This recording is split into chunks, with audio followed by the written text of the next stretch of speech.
Praise lord. హల్లెలూయా. ఒక సంవత్సరం ప్రణాళికతో అనుదిన బైబిల్ పఠనము. ఈరోజు 12 నవంబర్ 2025. ఈ సంవత్సరంలో ఇది 316వ రోజు. ఈ రోజు కొరకు ఏర్పాటు చేయబడిన బైబిల్ వాక్య భాగాలు పాత నిబంధన యెహెజ్కేలు గ్రంథము 1, 2, 3 అధ్యాయాలు మరియు కొత్త నిబంధన హెబ్రీయులకు రాసిన పత్రిక 9వ అధ్యాయము. మొదటిగా పాత నిబంధన యెహెజ్కేలు గ్రంథము 1వ అధ్యాయం. 30వ సంవత్సరము 4వ నెల 5వ దినమున నేను కెబారు నదీ ప్రదేశమున చెరలోని వారి మధ్య కాపురముంటిని. ఆ కాలమున ఆకాశం తెరవబడగా దేవుని గూర్చిన దర్శనములు నాకు కలిగాను. యెహోయాకీను చెరపట్టబడిన 5వ సంవత్సరము ఆ నెలలో 5వ దినమున కల్దీల దేశమందున్న కెబారు నదీ ప్రదేశమున యెహోవా వాక్కు బూజీ కుమారుడును యాజకుడు నగు యెహెజ్కేలునకు ప్రత్యక్షము కాగా అక్కడనే యెహోవా హస్తము అతని మీదికి వచ్చాను. నేను చూడగా ఉత్తర దిక్కు నుండి తుఫాను వచ్చుచుండెను మరియు గొప్ప మేఘమును గోళం వలె గుండ్రముగా ఉన్న అగ్నియు కనబడెను. కాంతి దాని చుట్టూ ఆవరించి ఉండెను. ఆ అగ్నిలో నుండి కరగబడినదై ప్రజ్వలించుచున్న అపరంజి వంటిదొకటి కనబడెను. దానిలో నుండి 4 జీవుల రూపములు గల ఒకటి కనబడెను. వాటి రూపము మానవ స్వరూపము వంటిది. ఒక్కొక్క దానికి 4 ముఖములను 4 రెక్కలను కలవు. వాటి కాళ్ళు చక్కగా నిలువబడినవి. వాటి అరకాళ్ళు పెయ్యకాళ్ళ వలె ఉండెను. అవి తలతలలాడు ఇత్తడి వలె ఉండెను. వాటి 4 ప్రక్కల రెక్కల క్రింద మానవ హస్తముల వంటి హస్తములుండెను. 4ంటికిని ముఖములను రెక్కలను ఉండెను. వాటి రెక్కలు ఒకదానినొకటి కలుసుకొనెను. ఏ వైపునకైనను తిరగక అవన్నీ చక్కగా నెదుటికి పోవుచుండెను. ఆ 4ంటి ఎదుటి ముఖ రూపములు మానవ ముఖము వంటివి. కుడి పార్శ్వపు రూపములు సింహముఖము వంటివి. ఎడమ పార్శ్వపు ముఖములు యుద్ధ ముఖము వంటివి. 4ంటికి పక్షిరాజు ముఖము వంటి ముఖములు కలవు. వాటి ముఖములను రెక్కలను వేరువేరుగా ఉండెను. ఒక్కొక్క జీవి రెక్కలలో ఒక రెక్క రెండవ జతలో ఒకదానితో కలిసి ఉండెను. ఒక్కొక్క జత రెక్కలు వాటి దేహములను కప్పెను. అవన్నీ చక్కగా ఎదుటికి పోవుచుండెను. అవి వెనుకకు తిరగక ఆత్మ ఏ వైపునకు పోవుచుండునో ఆ వైపునకే పోవుచుండెను. ఆ జీవుల రూపములు మండుచున్న నిప్పులతోనూ దివిటీలతోనూ సమానములు. ఆ అగ్ని జీవుల మధ్యను ఇటు అటు వ్యాపించెను. ఆ అగ్ని అతి కాంతిగా ఉండెను. అగ్నిలో నుండి మెరుపు బయలుదేరుచుండెను. మెరుపు తీగలు కనబడు రీతిగా జీవులు అటు అటు తిరుగుచుండెను. ఈ జీవులను నేను చూచుచుండగా నేల మీద ఆ 4ంటి ఎదుట ముఖముల ప్రక్కను చక్రము వంటిదొకటి కనబడెను. ఆ చక్రముల యొక్క రూపమును పనియు రక్తవర్ణపు రాతి వలె ఉండెను. ఆ 4 ఒక్క విధముగానే ఉండెను. వాటి రూపమును పనియు చూడగా చక్రములో చక్రమున్నట్టుగా ఉండెను. అవి జరుగునప్పుడు 4 ప్రక్కలకు జరుగుచుండెను. వెనుకకు తిరుగకయే జరుగుచుండెను. వాటి కైవారములు మిక్కిలి ఎత్తుగలవై భయంకరముగా ఉండెను. ఆ 4 కైవారములు చుట్టూ కండ్లతో నిండి ఉండెను. ఆ జీవులు కదలగా ఆ చక్రములను వాటి ప్రక్కను జరిగెను. అవి నేల నుండి లేచినప్పుడు చక్రములు కూడా లేచాను. ఆత్మ ఎక్కడికి పోవునో అక్కడికే, అది పోవలసిన వైపునకే అవి పోవుచుండెను. జీవికున్న ఆత్మ చక్రములకును ఉండెను గనుక అవి లేవగానే చక్రములను లేచుచుండెను. జీవికున్న ఆత్మ చక్రములకును ఉండెను గనుక జీవులు జరగగా చక్రములను జరుగుచుండెను. అవి నిలువగా ఇవియు నిలిచెను. అవి నేల నుండి లేవగా ఇవియు వాటితో కూడా లేచెను. మరియు జీవుల తలలపైన ఆకాశ మండలము వంటి విశాలతయున్నట్టు ఉండెను. అది తలతలలాడు స్ఫటికముతో సమానమై వాటి తలలకు పైగా వ్యాపించి ఉండెను. ఆ మండలము వంటి దాని క్రింది జీవుల రెక్కలలో 2 ఒకదాని ప్రక్క ఒకటి పైకి చాపబడి ఉండెను. 2 వాటి దేహములు కప్పుచుండెను. ఈ తట్టునున్న జీవులకును ఆ తట్టునున్న జీవులకును అనగా ప్రతి జీవికిని అలాగున రెక్కలు ఉండెను. అవి జరుగుగా నేను వాటి రెక్కల చప్పుడు వింటిని.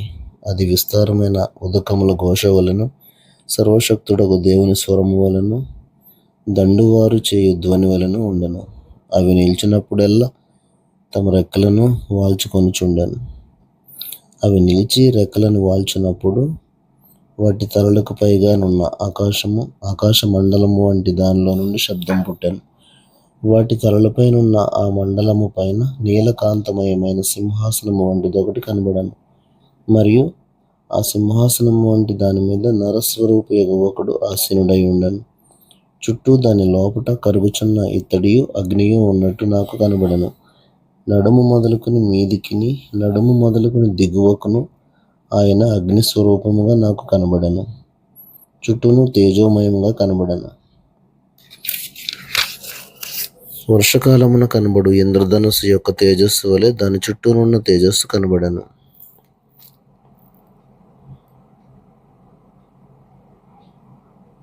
ఇది యెహోవా ప్రభావ స్వరూప దర్శనము. నేను చూచి సాగిలపడగా నాతో మాట్లాడు ఒకని స్వరము నాకు వినబడెను. నరపుత్రుడా, యెహెజ్కేలు 2వ అధ్యాయము. నరపుత్రుడా, నీవు చక్కగా నిలవబడము, నేను నీతో మాట్లాడవలను అని ఆయన నాతో మాట్లాడినప్పుడు ఆత్మ నాలోనికి వచ్చి నన్ను నిలవబెట్టాను. అప్పుడు నాతో మాట్లాడిన వాని స్వరము వింటిని. ఆయన నాతో ఇట్లనెను, నరపుత్రుడా, నా మీద తిరుగుబాటు చేసిన జనుల యొద్దకు, ఇశ్రాయేలీయుల యొద్దకు నిన్ను పంపుచున్నాను. వారును వారి పితరులను నేటి వరకును నా మీద తిరుగుబాటు చేసిన వారు సిగ్గుమాలిన వారును కఠిన హృదయులునై ఉన్నారు. వారి యొద్దకు నేను నిన్ను పంపుచున్నాను. వారు తిరుగుబాటు చేయువారు గనుక వారు వినినను వినకపోయినను తమ మధ్య ప్రవక్త ఉన్నాడని వారు తెలుసుకున్నట్లు ప్రభువుకు యెహోవా ఇలాగ సెలవిచ్చుచున్నాడని నీవు వారికి ప్రకటింపవలెను. నరపుత్రుడా, నీవు బ్రహ్మదండి చెట్లలోను ముండ్ల తుప్పల్లోనూ తిరుగుచున్నావు, తేళ్ల మధ్య నివసించుచున్నావు. అయినను ఆ జనులకు భయపడకము, వారి మాటలకును భయపడకము. వారు తిరుగుబాటు చేయువారు, వారికి భయపడకము. వారు తిరుగుబాటు చేయువారు గనుక వారు వినినను వినకపోయినను నేను సెలవిచ్చిన మాటను నీవు వారికి తెలియజేయము. నరపుత్రుడా, వారు తిరుగుబాటు చేసినట్లు నీవు చేయక నేను నీతో చెప్పు మాటను విని నోరు తెరచి నేనిచ్చు దాన్ని భుజించుము అనెను. నేను చూచుచుండగా గ్రంథమును పట్టుకుని ఒక చెయ్యి నా యొద్దకు చాపబడెను. ఆయన దాన్ని నా ముందర విప్పగా అది లోపటను వెలుపటను రాయబడినదై ఉండెను. మహావిలాపమును మనోదుఃఖమును రోదనమును అని అందులో రాయబడి ఉండెను. యెహెజ్కేలు 3వ అధ్యాయం.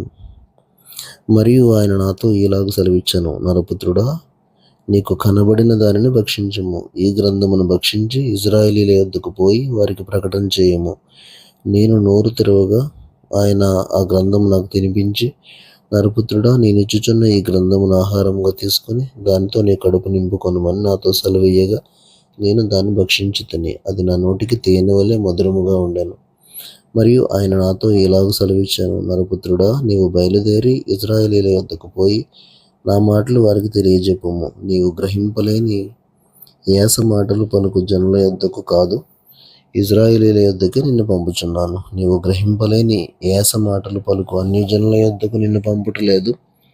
అట్టి వారి యొద్దకు నిన్ను పంపిన యెడల వారు నీ మాటలు విందురు. అయితే ఇశ్రాయేలీయులందరూ సిగ్గుమాలిన వారును కఠిన హృదయులునై నేను చెప్పిన మాటలను ఆలకింపనొల్లకై ఉన్నారు గనుక నీ మాటలు విననొల్లరు. ఇదిగో వారి ముఖము వలనే నీ ముఖమును కఠినమైనదిగా నేను చేసేదను. వారి నుదురు వలనే నీ నుదురును కఠినమైనదిగా చేసేదను. నీ నుదురు చెకుముకి రాతి కంటే కఠినంగా ఉండు వజ్రము వలె చేసేదను. వారికి భయపడకము. వారందరూ తిరుగుబాటు చేయువారైనను వారిని చూచి జడియకము. మరియు నరపుత్రుడా, చెవియొగ్గి నేను నీతో చెప్పు మాటలన్నిటినీ చెవులారా విని నీ మనసులో ఉంచుకొని బయలుదేరి చెరలోనున్న నీ జనుల యొద్దకు పోయి ఈ మాటలు ప్రకటింపము. వారు వినినను వినకపోయినను ప్రభువైన యెహోవా ఇలాగ సెలవిచ్చుచున్నాడని చెప్పమని ఆయన నాతో సెలవిచ్చాను.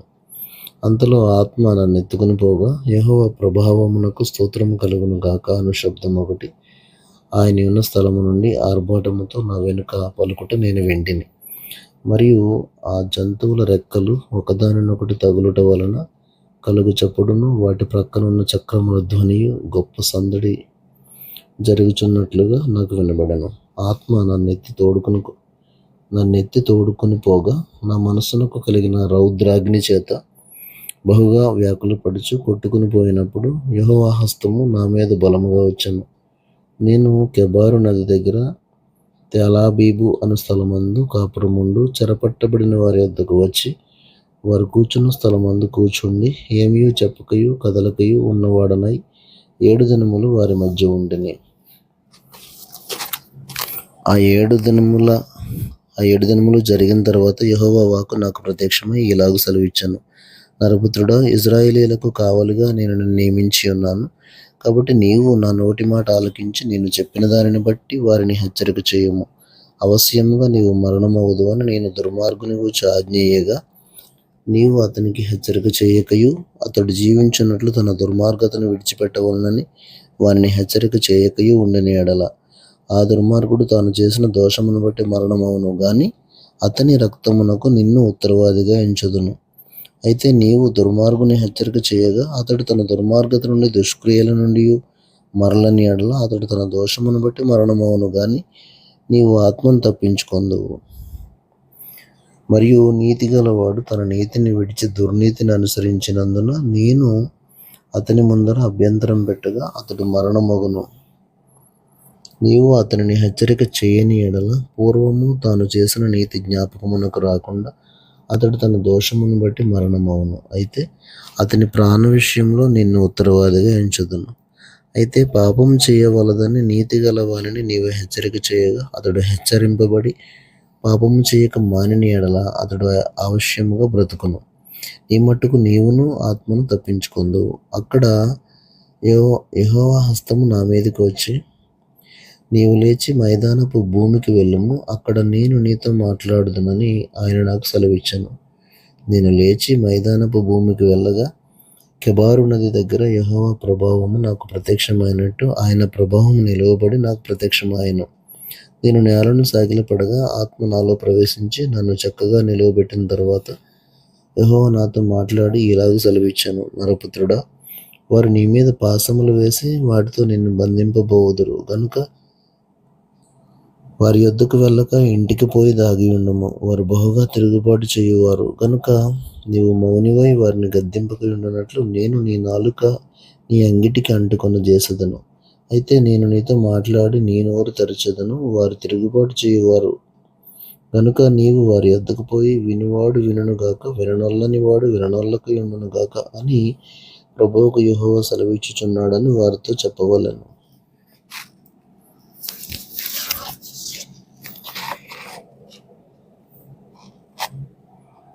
క్రొత్త నిబంధన అపోస్తలుడైన పౌలు హెబ్రీయులకు రాసిన పత్రిక 9వ అధ్యాయము 28 వచనాలు. మొదటి నిబంధనకైతే సేవా నియమములను ఈ లోక సంబంధమైన పరిశుద్ధ స్థలమును ఉండెను. ఎలాగనగా మొదట ఒక గుడారం ఏర్పరచబడెను. అందులో దీపస్తంభమును బల్లయు దాని మీద ఉంచబడిన రొట్టెలను ఉండెను. దానికి పరిశుద్ధ స్థలం అని పేరు. రెండవ తెరకు ఆవల అతి పరిశుద్ధ స్థలం అని గుడారం ఉండెను. అందులో సువర్ణ ధూపార్తియు అంతటను బంగారు రేకులతో తాపబడిన నిబంధన మందసమును ఉండెను. ఆ మందసములో మన్నాగల బంగారు పాత్రయు చిగురించిన అహరోను చేతికర్రయు నిబంధన పలకలను ఉండెను. దానిపైని కరుణాపీఠమును కమ్ముకొనుచున్న మహిమ గల కెరూబులుండెను. వీటిని గూర్చి ఇప్పుడు వివరంగా చెప్పవల్లపడదు. ఇవి ఇలాగూ ఏర్పరచబడినప్పుడు యాజకులు సేవ చేయుచు నిత్యమును ఈ మొదటి గుడారంలోనికి వెళ్ళుదురు. గాని సంవత్సరమునకు ఒక్కసారి మాత్రమే ప్రధాన యాజకుడు ఒక్కడే రక్తము చేత పట్టుకొని రెండవ గుడారంలోనికి ప్రవేశించును. ఆ రక్తము తన కొరకును ప్రజల ఆజ్ఞానకృతముల కొరకును అతడు అర్పించును. దీనిని బట్టి ఆ మొదటి గుడారం ఇంకా నిలుచుచుండగా అతి పరిశుద్ధ స్థలములో ప్రవేశించు మార్గము బయలుపరచబడలేదని పరిశుద్ధాత్మ తెలియజేయుచున్నాడు. ఆ గుడారము ప్రస్తుత కాలమునకు ఉపమానముగా ఉన్నది. ఈ ఉపమానార్థమును బట్టి మనస్సాక్షి విషయంలో ఆరాధకునికి సంపూర్ణ సిద్ధి కలుగజేయలేని అర్పణలను బలులను అర్పింపబడుచున్నవి. ఇవి దిద్దుబాటు జరుగు కాలం వచ్చే వరకు విధింపబడి అన్నపానములతోనూ నానా విధములైన ప్రక్షాళనములతోనూ సంబంధించిన శరీరాచారములు మాత్రము. అయితే క్రీస్తు రాబోచున్న మేలుల విషయమై ప్రధాన యాజకుడిగా వచ్చి తానే నిత్యమైన విమోచన సంపాదించి హస్తకృతము కానిది అనగా ఈ సృష్టి సంబంధము కానిదియు మరీ ఘనమైనదియు పరిపూర్ణమైనదియునైన గుడారము ద్వారా మేకల యొక్కయు కోడెల యొక్కయు రక్తముతో కాక తన స్వరక్తముతో ఒక్కసారే పరిశుద్ధ స్థలములో ప్రవేశించెను. ఎలయనగా మేకల యొక్కయు ఎడ్ల యొక్కయు రక్తమును మైలిపడిన వారి మీద ఆవు దూడ బూడిద చల్లుటయు శరీర శుద్ధి కలుగునట్లు వారిని పరిశుద్ధపరిచిన ఎడల నిత్యుడగు ఆత్మ ద్వారా తన్ను తాను దేవునికి నిర్దోషినిగా అర్పించుకున్న క్రీస్తు యొక్క రక్తము నిర్జీవ క్రియలను విడిచి జీవము గల దేవుని సేవించుటకు మీ మనస్సాక్షిని ఎంతో ఎక్కువగా శుద్ధి చేయను. ఈ హేతువు చేత మొదటి నిబంధన కాలంలో జరిగిన అపరాధముల నుండి విమోచనము కలుగుటకై ఆయన మరణం పొందినందున పిలువబడిన వారు నిత్యమైన స్వాస్థ్యమును గూర్చిన వాగ్దానమును పొంద నిమిత్తము ఆయన క్రొత్త నిబంధనకు మధ్యవర్తి అయి ఉన్నాడు. మరణ శాసనం ఎక్కడ ఉండునో అక్కడ మరణ శాసనము రాసిన వాని మరణము ఆవశ్యము. ఆ శాసనమును రాసినవాడు మరణం పొందితేనే అది చెల్లును. అది రాసినవాడు జీవించుచుండగా అది ఎప్పుడైనాను చెల్లునా? ఇందుచేత మొదటి నిబంధన కూడా రక్తము లేకుండా ప్రతిష్ఠింపబడలేదు. ధర్మశాస్త్ర ప్రకారము మోషే ప్రతి ఆజ్ఞను ప్రజలతో చెప్పిన తరువాత ఆయన నీళ్లతోనూ రక్తవర్ణము గల గుర్రబొచ్చుతోనూ హిస్సోపుతోనూ కోడెల యొక్కయు మేకల యొక్కయు రక్తమును తీసుకుని దేవుడు మీ కొరకు విధించిన నిబంధన రక్తం ఇదే అని చెప్పుచు గ్రంథము మీదను ప్రజలందరి మీదను ప్రోక్షించను. అదే విధముగా గుడారము మీదను సేవా పాత్రలన్నిటి మీదను ఆ రక్తమును ప్రోక్షించను. మరియు ధర్మశాస్త్ర ప్రకారము సమస్త వస్తువులను రక్తము చేత శుద్ధి చేయబడుననియు రక్తం చిందింపకుండా పాపక్షమాపణ కలగదనియు సామాన్యముగా చెప్పవచ్చును. పరలోకమందున్న వాటిని పోలిన వస్తువులు ఇట్టి బలుల వలన శుద్ధి చేయబడవలసి ఉండెను గాని పరలోక సంబంధమైనవి వీటికంటే శ్రేష్టమైన బలుల వలన శుద్ధి చేయబడవలసి ఉండెను. అందువలన నిజమైన పరిశుద్ధ స్థలమును పోలి హస్తకృతమైన పరిశుద్ధ స్థలములలో క్రీస్తు ప్రవేశింపలేదు గాని ఇప్పుడు మన కొరకు దేవుని సమ్ముఖమందు కనబడుటకు పరలోకమందే ప్రవేశించను. అంతేకాదు ప్రధాన యాజకుడు ప్రతి సంవత్సరము తనది కాని రక్తం తీసుకుని పరిశుద్ధ స్థలములకు ప్రవేశించినట్లు ఆయన అనేక పర్యాయములు తన్ను తాను అర్పించుకున్నటకు ప్రవేశింపలేదు. అట్లైన ఎడల జగత్తు పునాది వేయబడినది మొదలుకొని ఆయన అనేక పర్యాయములు శ్రమ పడవలసి వచ్చును. అయితే ఆయన యుగముల సమాప్తి అందు తను తానే బలిగా అర్పించుకొనుట వలన పాప నివారణ చేయుటకై ఒక్కసారి ప్రత్యక్షపరచబడెను. మనుషులు ఒక్కసారి మృతి పొందవలనని నియమింపబడెను. ఆ తరువాత తీర్పు జరుగును. అలాగుననే క్రీస్తు కూడా అనేకుల పాపములను భరించుటకు ఒక్కసారి అర్పింపబడి తన కొరకు కనిపెట్టుకుని ఉండు వారి రక్షణ నిమిత్తము పాపము లేకుండా రెండవసారి ప్రత్యక్షమగును. దేవుడు తన పరిశుద్ధ వాక్యమును మన వినికిడిలో దీవించును గాక. ఆమేన్.